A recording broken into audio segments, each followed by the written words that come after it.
নীল বর্ণ ঘাসের গালিচায় ঝরে পড়ে আছে বেদনার ফুল।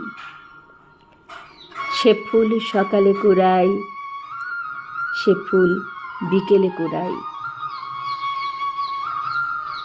বুকের বাপাশে শব্দ বাজে ভাঙনের, বুকের ভেতর বয়ে চলে একটা নদী। কতকাল ধরে বয়ে চলা একটা নদী, এক পার ভালোবাসায় গড়তে থাকে, আরেক পার ভাঙতে থাকে নির্দয়। ভাঙন লিখেছেন আলমগীর কবির। কবিতাটি প্রকাশিত হয়েছে বাংলাদেশ প্রতিদিনের ডাঙ্গুলি পাতায়।